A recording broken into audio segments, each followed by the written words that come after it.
열왕기상 9장 3절로 9절까지 말씀입니다. 열왕기상 19장 3절부터 9절까지 다 같이 한번 읽겠습니다. 다 같이 읽습니다. 시작. 그가 이 형편을 보고 일어나 자기의 생명을 위해 도망하여 유다에 속한 브에세바에 이르러 자기의 사원을 그곳에 머물게 하고 자기를 주신 장로들과 함께 가서 한 모래나무 아래에 앉아서 자기가 죽기를 원하여 이르되 여호와여 넉넉하오니 지금 내 생명을 거두시옵소서. 나는 내 조상들보다 낫지 못하나이다 하고 로뎀나무 아래에 누워 자더니 천사가 그를 어루만지며 그에게 일어나서 먹으라 하는지라. 본즉 머리맡에 숯불에 구운 떡과 멸구 이름이 있더라. 이에 먹고 마시고 다시 누웠더니 여호와의 천사가 또 잡아서 어루만지며 이르되 일어나 먹으라. 내가 갈 때를 나가지 못할까 하노라 하는지라. 이에 일어나 먹고 마시고 그 음식물에 피를 지하여 40주 40야를 가서 하나님의 산 호렙에 이르니라. 엘리야가 곧 궤에 들어가 거기서 머물더니 여호와의 말씀이 그에게 임하여 이르시되 엘리야야 내가 어찌하여 여기 있느냐. 9절까지 하나님의 말씀 보겠습니다. 엘리야 정말 기적의 선지자입니다. 선지자를 우리가 크게 둘로 나눌 수 있습니다. 하나는 구두 선지자, 또 하나는 문서 선지자. 이렇게 구두가 이제 신고 다니는 구두가 아니라 말로 하는 선지자입니다. 그러니까 글을 안 남기고 말로만 선지자 역할을, 예언자 활동을 했던 사람들을 구두 선지자, 그러니까 앞선 시대의 사람들입니다. 오늘 엘리야도 그렇고 그의 제자 엘리사도 그렇고요. 첫 선지자라고 하는 사무엘, 이런 사람들을 우리가 구두 선지자라고 하고, 다윗을 책망했던 선지자 이름이 나단이죠. 나단 선지자, 이런 사람들이 구두 선지자입니다. 그 뒤에 그래서 조금 더 지나가면 뒤에 후대 선지자들이 문서를 남겨왔습니다. 문서 선지자라고 이렇게 이야기합니다. 엘리야는 물론 구약에 많은 사람들이 있지만 구약을 대표하는 인물 중에 선지자를 대표하는 사람, 이렇게 할 때 엘리야를 이야기합니다. 예수님께서 변화산에 올라가신 적이 있어요. 예수님이 그 어떤 산에 올라가서 그 산이 정확히 어떤 산인지 모르겠는데 그 예수님의 모양이 변화되었어요. 그래서 그 이름을 변화산이라고 하는데, 그때 이 예수님과 모세와 엘리야가 그 사이에 보이는 것입니다. 베드로가 그 모습을 보고 여기가 좋사오니 초막셋을 짓고 하나는 주를 위해, 하나는 모세를 위해, 하나는 엘리야를 위해 라고 했을 때 구약의 전체를 율법의 대표 모세, 선지자의 대표 엘리야, 이렇게 이야기하는 그 엘리야입니다. 갈멜산에서 850개 일로 갈멜산의 그 바알과 아세라를 섬기는 우상들을 전부 다 순식간에 멸하고 그들을 다 죽이는 그런 놀라운, 그래서 지금도 이스라엘 땅에 가면 갈멜산 기도원이라는 데가 있는데 거기 가면 그 엘리야 동상이 있습니다. 칼을 이렇게 짧은 칼을 지켜드는 그런 엘리야의 동상을 볼 수 있습니다. 그런 아주 용맹하고 담대하고 그런 놀라운 기적을 일으킨 엘리야의 아주 우리가 생각하기 어려운 이런 사람에게도 이런 면이 있구나 라고 하는 모습입니다. 3절에 보면 오늘 3절부터 읽었는데 이게 엘리야입니다. 이 형편을 보고, 이 형편이라는 것은 그 아합의 아내 이세벨은 시돈이라고 하는 다른 나라 이방 여인을 아합이 자기 와이프로 맞이했습니다. 당연히 자기가 섬기던 우상 바알을 수입해온 장군입니다. 자기가 데리고 선지자들이 다 죽는 모습을 보고 이 왕비가 내가 엘리야를 죽이겠다고 그렇게 큰 소리 치게 됩니다. 그 형편을 살펴보면, 그 형편을 보고 이 엘리야가 엘리야 그가 이 형편을 보고 일어나 자기의 생명을 위하여 도망을 합니다. 도망을 하는데 어디로 도망가냐면 유대 땅 브엘세바로 합니다. 이 엘리야는 그때 당시에는 이스라엘이 두 나라로 나뉘어져 있었습니다. 북왕국 이스라엘하고 남왕국 유다. 그러니까 우리식으로 북한하고 남한하고 이렇게 나뉘어져 있는 겁니다. 엘리야는 북쪽에 북이스라엘 선지자입니다. 그래서 북이스라엘의 아합왕을 대적해서 바알을 무찌른 그런 선지자예요. 선지자가 지금 왕비가 자기를 죽이겠다고 하니까 남쪽으로 유대 땅, 남유다 쪽으로 도망을 오고 브엘세바라고 하는 곳까지 와서 거기서 자기 사환을 남겨두고 3절에 보면 자기 사환을 곳에 머물게 하고 자기 자신은 광야로 들어갑니다. 광야는 그야말로 데저트 사막입니다. 사람이 안 가는 곳이죠. 뿐만 아니라 사환도 자기 혼자 갑니다.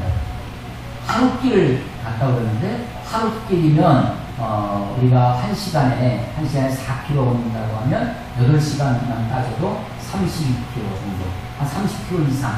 여기서 우리 지금 교회에 대해서 양재 정도, 좀 더 광야 정도 될 겁니다. 그렇게 떨어진 혼자서 광야로 더운 길을 갑니다. 그리고서는 자기가 죽기를 원하는 거죠. 아니, 스스로 자결했다는 얘기는 아닙니다. 그러니까 이제 이 히브리인들이 하나님 앞에 죄를 짓는 것 중에 이스라엘 사람들이 하나님 앞에 큰 죄라고 생각했던 것 중에 하나가 자살입니다. 그러니까 자살은 참아하지 못하죠.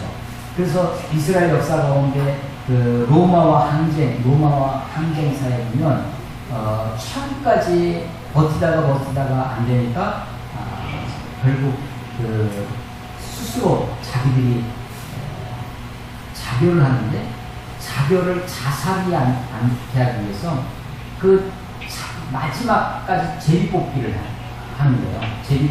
700몇 명이 마스다라고 하는 요새에 갇혀 있었는데 10명을 뽑습니다. 10명이 자기 동족을 다 죽이는 거예요. 군인도 죽이고 자기 군인들을 따라온 가족들, 자기 자식들도 다 죽이고 그 10명 중에서 또 한 명을 뽑습니다. 그러니까 안 뽑히려고 길을 쓰는 거예요. 끝까지. 자기 나를 죽여달라고. 그러니까 자살이 그렇게 하나님 앞에 저주라고 하나님 앞에 회개할 시간이 없는 죄죠. 그래서 그렇지 않으면 이렇게 죽기를 원하는 그런 대목들이 몇 군데 나옵니다. 그 아주 대표적인 거죠. 자기가 죽기를 원해서 여호와의 넉넉하온. 이 말은 넉넉하다. 마치 내 잔이 넘치나이다 라고 하는 것처럼 풍족하다, 넉넉하다 라고 하는 말로는 그렇지만 심정은 하나님 됐습니다. 이제 가진이 됐습니다. 완전히 자포자기하는 그런 심정이죠. 여호와여 넉넉하오니 지금 내 생명을 거두시옵소서. 나는 내 주상들보다 낫지 못합니다 라고 하면서 광야에서 하루길 정도, 약 30여 킬로 들어가서 로뎀나무라고 하는 로뎀나무가 그렇게 크지 않습니다. 많이 큰 한 2m? 주한 정도 되는 나무입니다. 거기에 그 밑에가, 의찬이에요. 그 밑에서 있는 거죠. 근데 이 로뎀나무가, 우리는 이제 로뎀나무, 우리 기독교에서 이제 로뎀나무를 많이 이름을 차용에다가 썼습니다. 그런데 로뎀나무 하면 60m, 로뎀나무는 뭔가 좀 그런 안정적이고 뭐 이런 느낌을 받습니다. 그런데 사실은 여기서의 로뎀나무는 그런 것이 아니에요. 죽기를 원하죠. 하나님은 그 로뎀나무에 있는 엘리야를 원하지 않으셨습니다. 하나님은 그것이 하나님의 뜻이 아니었어요. 그래서 그를 이끌어 가시는 거죠. 5절에 보니까 로뎀나무 아래 누워 자는데 천사가 그를 어루만지고 그에게 일어나서 먹으라 합니다. 저는 이게 참 하나님의 사랑이 천사를 통해서 하나님 천사가 터치를 하는 거죠. 그러면서 먹으라고 하는 거죠. 아니 이 엘리야를 다그치거나 엘리야를 막 공격하거나 하시는 거잖아요. 책망하고 이러지 아니하시고 그냥 아무 말씀 안 하시고 천사를 통해서 그를 어루만져 줍니다. 이 스킨십이 터치가 우리에게 굉장히 큰 위로를 줍니다. 그래서 우리 자녀들을 키울 때도 그렇고 사랑하는 사람하고 사랑을 표현하는 것 중에 이 스킨십 터치가 필요합니다. 그러니까 많은 이 터치가 필요하죠. 그래서 우리가 말로만 말하는 것이 아니라 사실은 이런 스킨십을 통해서도 말을 할 수 있습니다. 천사가 그를 어루만집니다. 그리고 일어나서 먹으라. 이 먹는 게 굉장히 중요합니다. 얼마나 하냐면 8절에 보니까 40일 40주야를 40주 40야를 밤낮으로 그를 어루만지고 음식을 먹게 하는데 그 음식물 힘을 의지하여 8절에 보면 그 음식물의 힘을 의지하여 하나님 엘리야를 광야에서부터 하나님의 산 호렙산까지 그를 40일 동안 이끌어줍니다. 하나님도 오랜 시간 인내하시면서 만져주시고 어루만져주시고 또 먹이시고 하는 모습을 보입니다. 음식물 힘을 의지하는 겁니다. 아니 하나님이 아주 특별한 어떤 에너지를 그에게 줘서 그를 그냥 안 먹어도 힘이 좋게끔 그를 끌고 가시는 것이 아닙니다. 하나님이 우리의 삶에 엘리야 같은 사람을 이끌어 가시죠. 그런데 로뎀나무에 주저앉아 있지 않게 하시고 그를 하나님의 삶 호렙으로까지 그렇게 이끌고 가시는 거죠. 하나님은 거기까지 기껏 데리고 갔는데 9절에 보니까 엘리야가 그곳 굴에 들어가요. 굴로 파고드는 사람이 있습니다. 이게 이제 사람들의 만나보면 무슨 말씀이면 잠수형이 있어요. 이 연락을 끊고 잠수를 탑니다. 어떤 어려움이나 어떤 관계에 있어서 좀 힘든 일이 있을 수 있는데 그래도 그 관계 속에서 문제를 해결하고 그것을 극복해내려고 노력하지 않고 불로 파고드는 사람이 있습니다.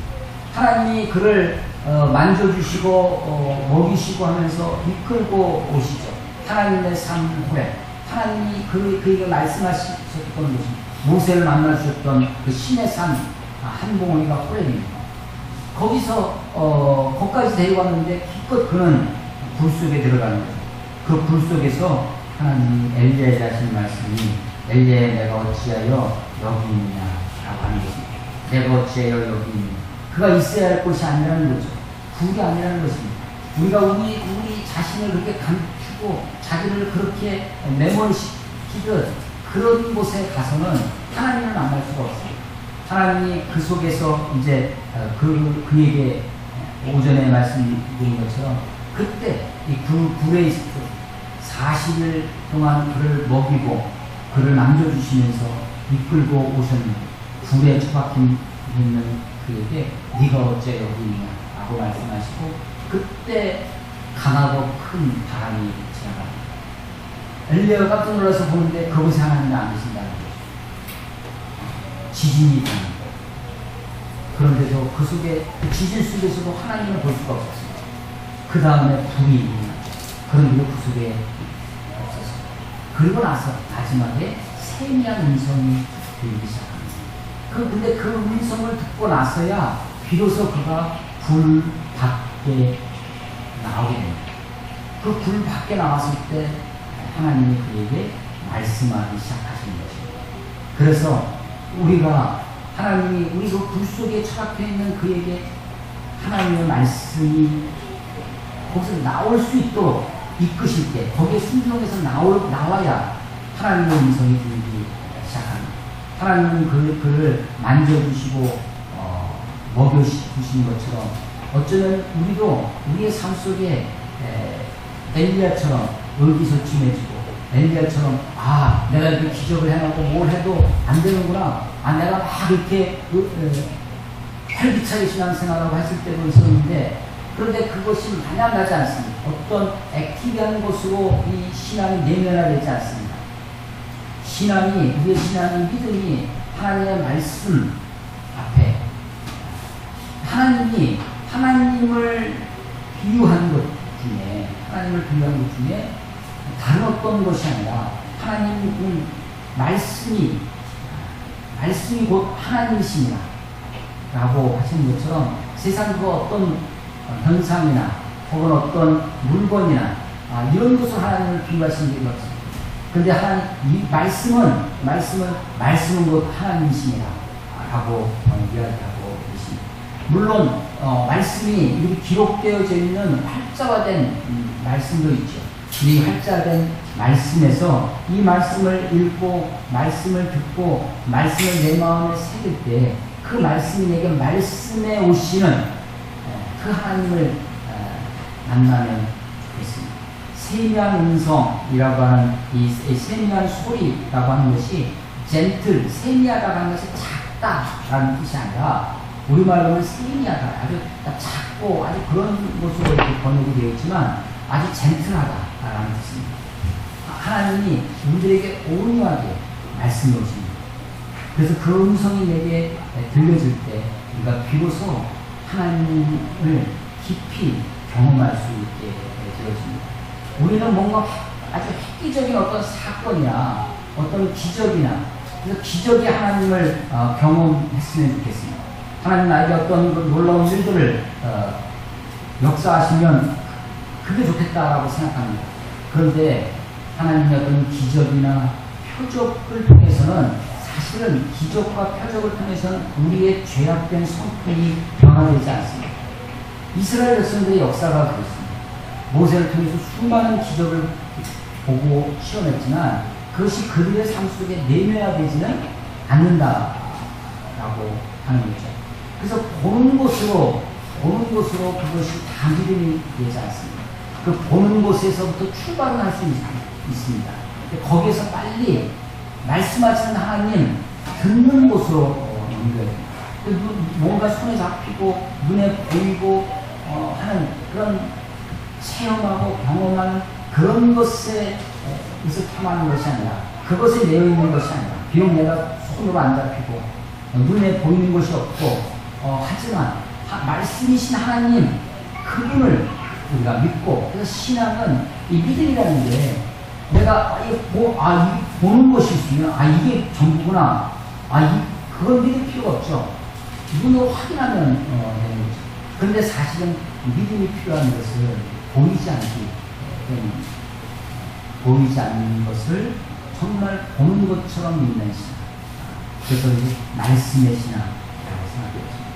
이 엘리야의 이 사건을 계기로 이 다음부터 이제 본격적으로 선지자를 통해서 하나님의 그 선지자가 어떤 기적을 일으키고 어떤 이적을 만들어내는 그런 사람에서부터 이제 엘리사 그 다음부터 점점점 선지자들이 그런 기적과 이적과 상관없이 말씀을 전하는 자, 말씀을 선포하는 자로 옮겨가기 시작합니다. 그렇게 말씀을 선포하고 말씀을 가르치고 말씀을 전해주는 메신저로서의 역할을 하는 변화의 계기가 바로 호렙산 사건입니다. 불 속에 있는 그 광야의 오백나무 앞에 앉아있는 그를 만져주시고 그를 먹이시고 이끄시는 하나님의 손길을 보게 됩니다.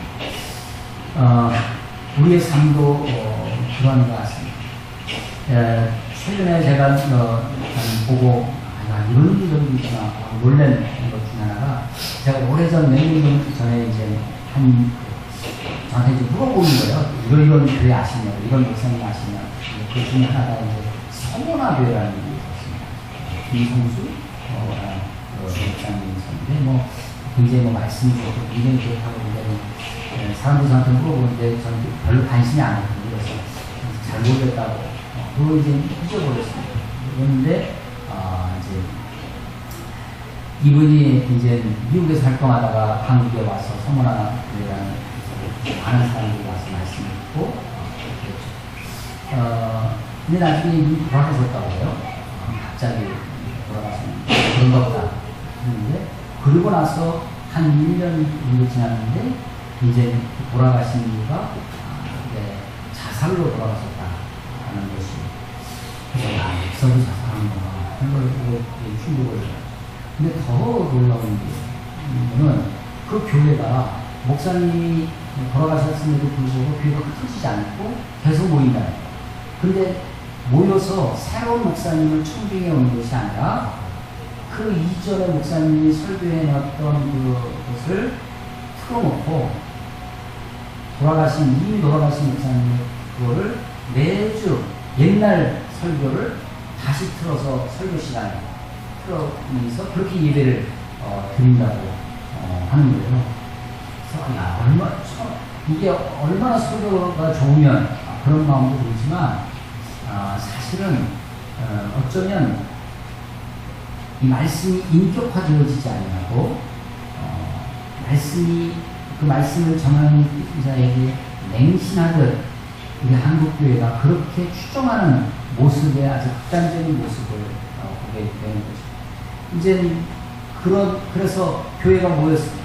다 새로운 분을 충동하지 않고 그래서 그런 것들이 이제 한참 이슈화된 적이 있습니다. 이제 자살의 문제라든지 혹은 그 이후에 설교를 그렇게 공동체가 모여서 계속 이렇게 리마인드 시키면서 그 얘기를 그 말씀을 계속해서 반복해서 돌려서 드리면서 예배를 드리고 있는 희한한 교회의 모습을 우리의 삶 속에 이런 것들이 아주 밀접하게 와 있습니다. 신앙이 세뇌가 아니라 내가 하나님을 인격적으로 만나고 내가 하나님을 경험할 수 있으면 좋겠습니다. 여러분이 제 이야기를, 제 설교를 신뢰하고 말씀을 잘 듣는 것도 참 감사한 일이지만 사실은 거기에 머물러 있어서는 안 된다고 생각합니다. 여러분 스스로 그 말씀이 그한가 하고 생각하고 여러분 스스로 확신을 갖고 그 말씀을 붙들고 살아가야 한다는 거죠.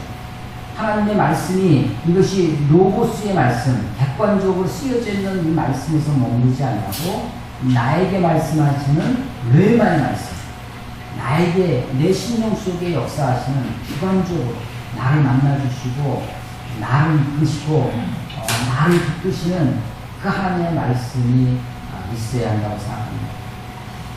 엘리야 같은 사람을 하나님이 다그치지 아니하고 하나님이 그를 이끄시고 인도하시고 사실을 지키나 그를 이끌어가시는 모습이 참 하나님의 넓은 마음을 보여줍니다. 하나님이 그에게 세미한 음성, 아주 젠틀한 그렇게 말씀하시는 하나님, 그런 음성이 우리에게 다가갈 수 있었으면 좋겠습니다. 사도행전 말씀을 이렇게 준비하고 말씀 묵상하면서 기적을 어떻게 우리가 이해할 것인가?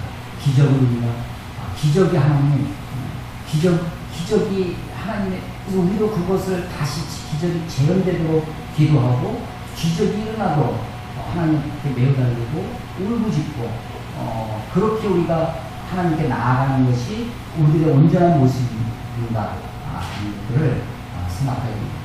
비록 우리가 이런 성경에 기적의 이야기가 있지만 그 기적을 우리가 어떻게 바라보고 어떻게 우리가 그 속에 믿음을 들고 살아가야 할지 이런 것이 오늘 우리들의 숙제라고 생각하고 있습니다. 한국교회가 많은 큰 부흥을 경험했지만 거기서 더 성숙해서 더 발전해서 더 아름다운 신앙으로 한국 사회에 어떤 정말로 좋은 빛을 발하는 교회로 성장하지 못하게 된 또 기적과 이적과 어떤 은사 거기에서 머물러 있기 때문이라고 생각합니다.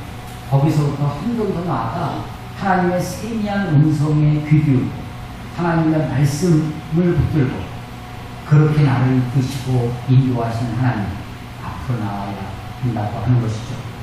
우리가 인간인 것을 잊어버리면 안 됩니다. 내가 사람입니다. 엘리야 같은 사람들이 연약한 육체를 가지고 있는 동일한 성품인 것을 우리가 잊지 말아야 됩니다. 음식물의 힘을 의지할 수밖에 없는 존재입니다. 하나님은 그것을 부인하지 않으십니다. 40일 동안 한꺼번에 그냥 그를 들어서 낼름 들어다가 헐산에다가 이렇게 옮겨놓으신 것이 아니라 40일 40야를 걸어서 그렇게 그를 이끄시는 하나님이시라고 하는 것이죠. 우리도 그렇습니다. 하나님의 산 호렙까지 가야 합니다. 근데 그 호렙산 바로 그곳에서도 굴이 있다는 사실을 알아야 됩니다. 내가 믿음이 많이 성장하는 것 같고 내가 굉장히 큰일 하는 것 같아도 그 바로 그 호렙산 꼭대기에도 굴이 있습니다. 그 속에서 파고들어가는 거예요. 하나님은 그걸 용납하지 않습니다. 내가 어째요 거기 있느냐? 어째 여기 있느냐? 너 여기서 못하고 있냐? 빨리 불에서 나오라고 하십니다. 그때 하나님이 그에게 만나주시고 그때 음성이 들려진 것입니다. 불로 파고들어가 나와서 말씀하신 하나님이 우리를 다그치고 우리를 침노하신 하나님이 아니라 세미한 음성으로 아주 젠틀하게 말씀하신 하나님이신 것을 믿고 주님 앞에 나아오셔야 합니다. 하나님의 인도가 희한한 것을 힘내잖아요. 나에게 누군가 나를 남겨줄 때, 누군가 나에게 어떤 도움을 나에게 제공할 때, 그걸 거부하지 마십시오. 먹고 힘을 내고, 그래서 한 걸음 한 걸음 하나님의 삶 풀어내 하나님의 세미한 음성을 듣는 저와 여러분들이 되시기를 주의 이름으로 축원합니다. 기도하겠습니다.